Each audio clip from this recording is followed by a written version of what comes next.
Hei kamu yang lupa cara bahagia, kesana kemari mencari cara agar kamu merasa sempurna dan berharap untuk diterima. Semua kata orang membuatmu meradang. Dengarlah yang akan aku katakan. Kamu berharga, kamu sempurna. Coba lihatlah di cermin, senyuman indahmu itu tak perlu sama dengan si dia. Oh, kita semua dicipta indah dengan cara yang berbeda.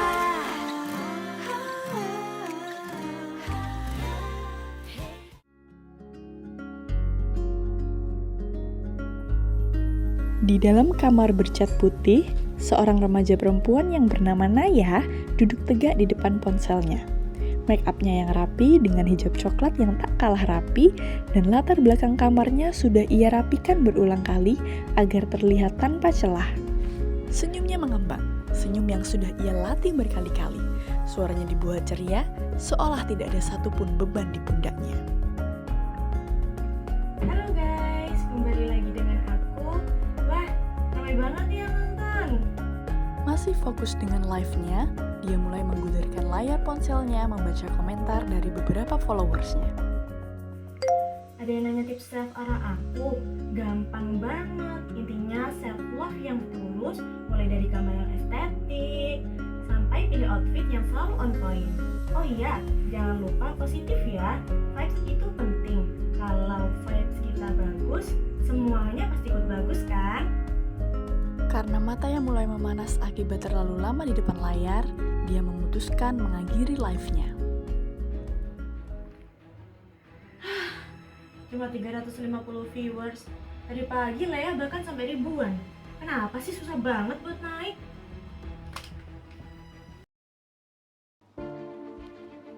Dia mulai membuka aplikasi sosial medianya. Dia memperhatikan foto seorang gadis di dalam postingan dengan username Lea.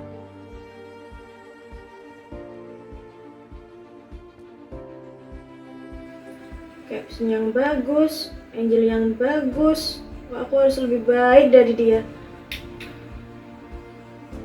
Semakin lama Naya menatap postingan itu, tenggorokannya terasa tercekat dan oksigen di kamarnya mulai terasa menipis. Naya mulai frustasi. Dia memukul kuat kepalanya sendiri, lalu bingkit menatap pantulan yang ada di cermin. Berantakan. Kata itu yang dapat menggambarkan kondisinya saat ini.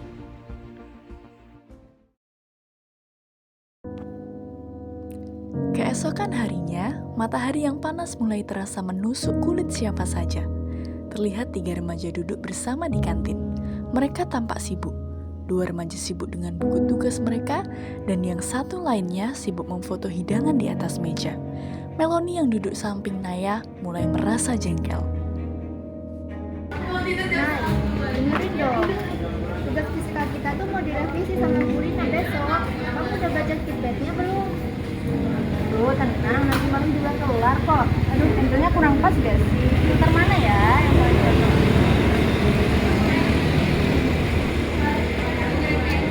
Stop, Nay. Kamu gak capek kayak gini? Kita lagi ada di depanmu loh. Sedangkan kamu kayak lagi sama 5.000 followermu. Itu gak make sense. Nah, Coba balikin gak?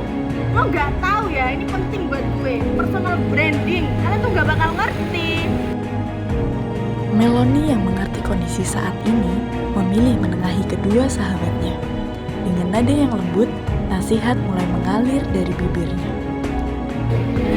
Kami ngerti, Nay. Cuman, kami tuh khawatir sama kamu yang asli.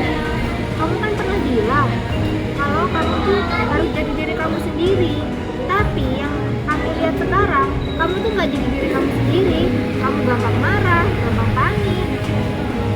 Ini gue yang baru. Kenapa sih kalian gak bisa ngertiin gue? Kenapa kalian selalu menghakimi aku dunia maya? Sekejap hening. Meski suasana mulai terasa tegang, Parjo berusaha memberi pengertian kepada Naya seolah belum puas dengan yang tadi. Kami support kok Nay, tapi kami nggak support hubungan yang kamu bikin. Konten bagus nggak kok bohong kok, jujur aja. Terserah, gue mau cabut dulu, saja gue.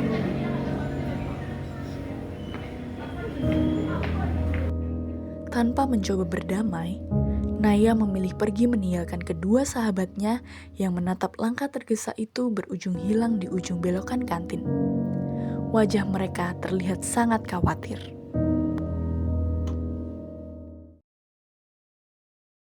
Di ruang tamu berukuran 15 meter persegi, Naya duduk sendirian di sofa panjang dengan pikiran yang melayang entah kemana.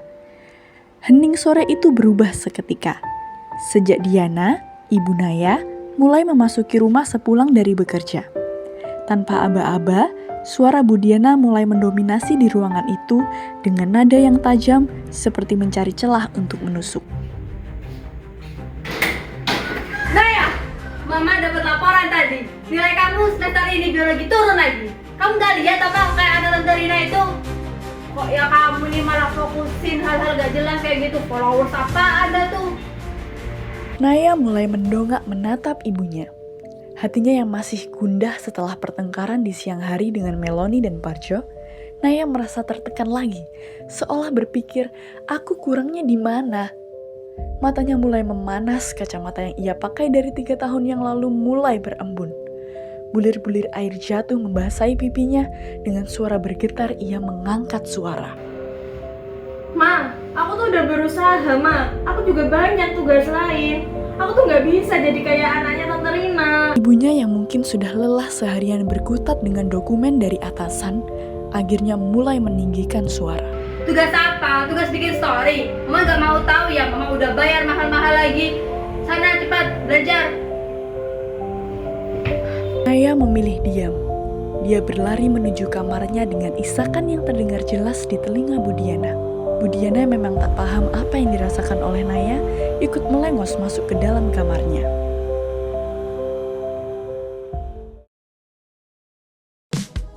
Pagi hari yang cerah, dedaunan bergoyang terkena hembusan angin.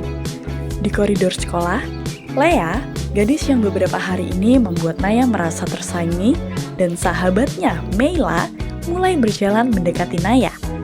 Dengan senyum tulus, Lea mulai mengawali obrolan.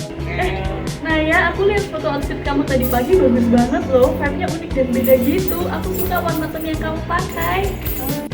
Iya Naya, kamu kan punya gaya tersendiri. Kenapa kamu nggak fokus ke gayamu sendiri?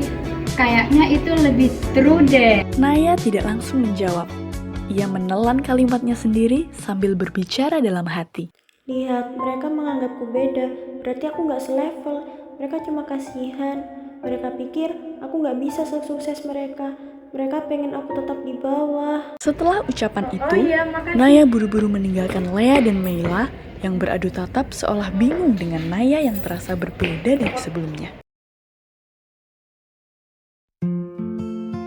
Pada malam hari, di kamar Naya yang terlihat berantakan, karena dia sempat mengeluarkan seluruh isi lemari, dia memilih baju untuk mengambil satu video yang nantinya akan diupload di media sosialnya.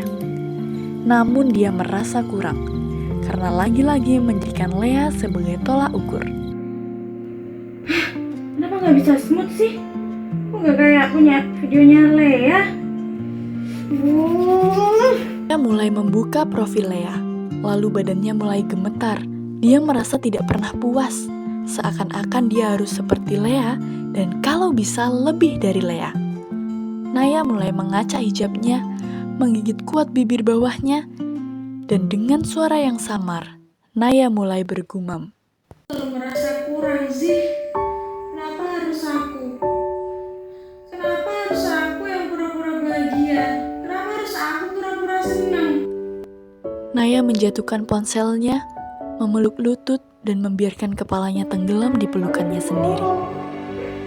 Aku mau pulang aja, aku nggak mau.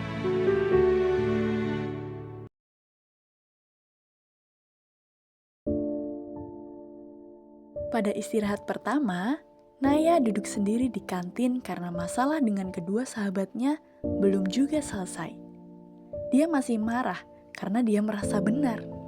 Tak lama kemudian, kedua sahabatnya yakni Meloni dan Parjo menghampirinya. Nay, tolong dong. Kami tuh gak mau ceramah. Kami cuma mau kamu baik-baik aja. Naya yang tadinya fokus dengan ponselnya, mendongak pelan memperlihatkan matanya yang sembab bekas menangis semalaman. Kalian gak akan ngerti, kalian gak akan tahu rasanya dituntut sempurna di mata semua orang. Kami nggak bilang kok lu harus sempurna. Itu cuma standar lu aja yang lu bikin di kepala lu sendiri. Kami nggak peduli berapa leksmu. Kami cuma peduli Naya yang suka ketawa sambil main gitar. Naya yang masih kacau kehilangan kendali, dia mulai menggebrak meja kantin, lalu dia berdiri dan mulai berbicara lebih keras dari Parjo. Kalian pembohong, kalian gak pernah ngerti gue. Kalian tuh gak pernah ngerti, dan gue gak butuh support kalian. Gue bisa sendiri.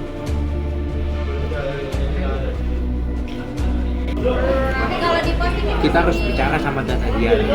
Naya udah gak bisa biarin lagi. Iya sih, aku setuju.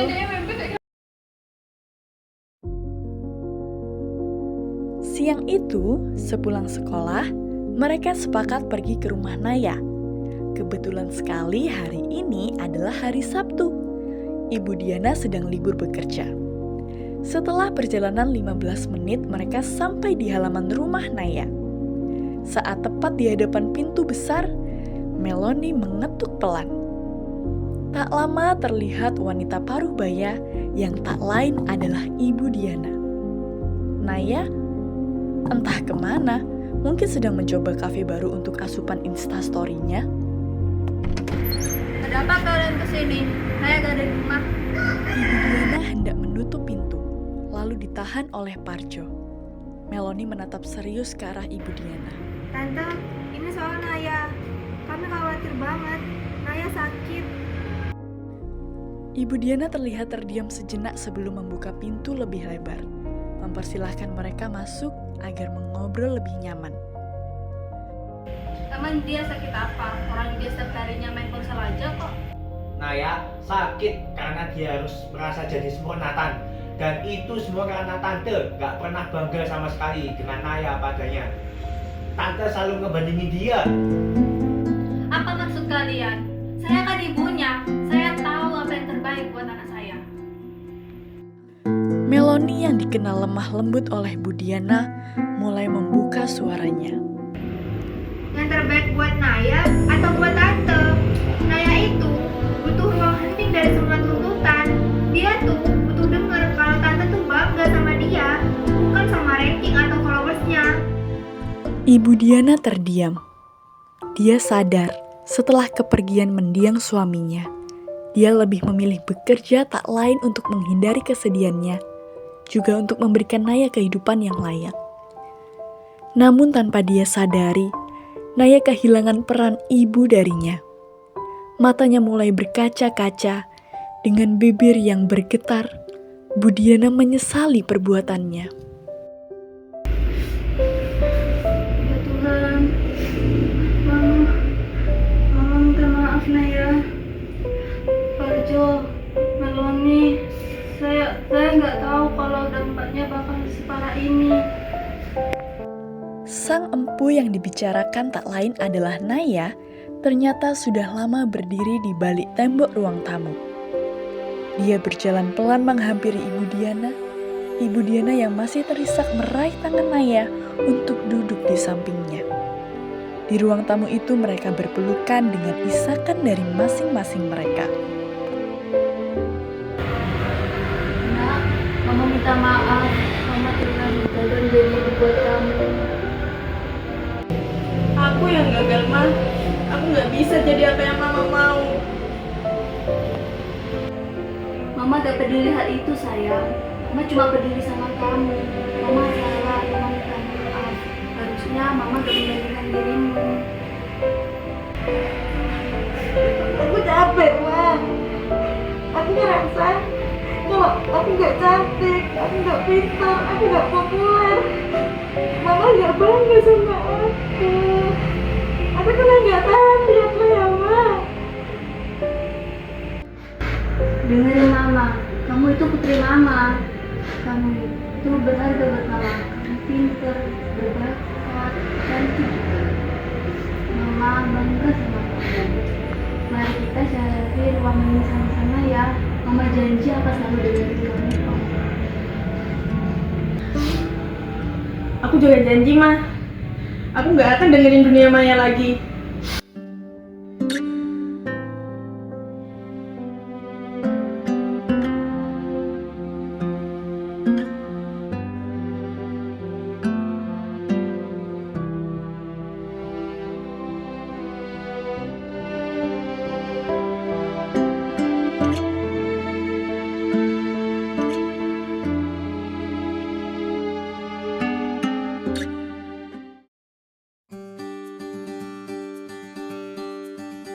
Siang itu, seperti biasa di kantin, mereka duduk bertiga. Namun, ada yang berbeda. Tawa Naya memenuhi obrolan mereka bertiga. Masing-masing ponsel mereka berada dalam tas. Meloni merasa senang sekali, sehingga tak dapat menyembunyikan senyumnya sejari tadi. Asik, Naya yang dulu udah balik. Rasanya langsung beda nih. Konfek nih, Nay. Kamu udah main gitar lagi? Udah, dan rasanya lega banget. Ternyata likes itu nggak bisa ngegantiin tulus dari kalian dan pelukan dari ibu. Sekarang aku mutusin buat ngurangin media sosial. Kami seneng tahu, Nay. Itu baru self love yang sebenarnya.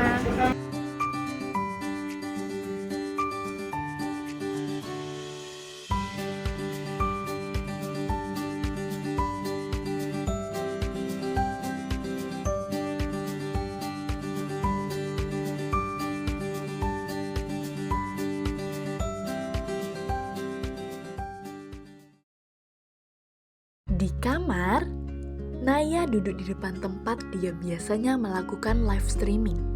Tanpa make up seperti biasanya, hanya riasan tipis dan baju santai yang dia kenakan. Dia mulai berbicara jauh lebih tenang daripada sebelumnya. Suaranya lembut tapi tegas, seakan ingin memastikan setiap kata benar-benar sampai pada yang mendengarkan. Beberapa hari ini aku belajar satu hal. Sempurna itu nggak nyata. Kadang kita harus mematiin notifikasi, tutup mata, dan cari ruang hening itu di dalam diri dan di sekitar kita. Kejujuran adalah filter terbaik. Lalu dia tersenyum tipis, bukan dibuat-buat, lebih seperti seorang yang akhirnya berdamai. Jadi, terima kasih karena udah tetap di sini. Mulai hari ini, aku pengen jalani semuanya tanpa pura-pura lagi. Semoga kalian juga begitu. Naya menarik tangannya pelan ke arah layar, masih mempertahankan senyum tipis itu. Dalam diam, ia melihat pantulan dirinya sesaat bukan lagi sosok yang panik dan haus pembuktian, tapi seseorang yang akhirnya jujur pada diri sendiri. Dengan satu ketukan lembut, ia mematikan kamera. Kamar perlahan kembali sunyi. Naya kemudian bangkit dan duduk di tepian ranjang. Ia mengambil sebuah buku bersampul orange yang sedikit kusam, bahkan sedikit terlihat sampulnya sudah mulai koyak. Itu adalah buku diary yang sudah lama tidak ia sentuh. Ia membuka halaman kosong. Jari-jarinya sedikit bergetar, tapi bukan karena takut, justru karena lega. Lalu ia mulai menulis. Hari ini aku belajar kalau nggak apa-apa berhenti sebentar, nggak apa-apa nggak harus sempurna. Yang terpenting aku jujur sama diri sendiri. Aku ingin mulai hidup tanpa topeng, tanpa harus menyesuaikan diri biar disukai. Aku cuma mau jadi aku. Semoga nanti kalau aku baca halaman ini lagi, aku bisa bangga karena akhirnya aku menjadi diriku sendiri tanpa harus melihat orang lain. Naya menutup bukunya. Untuk pertama kalinya, hening bukan ancaman. Hening justru terasa seperti rumah.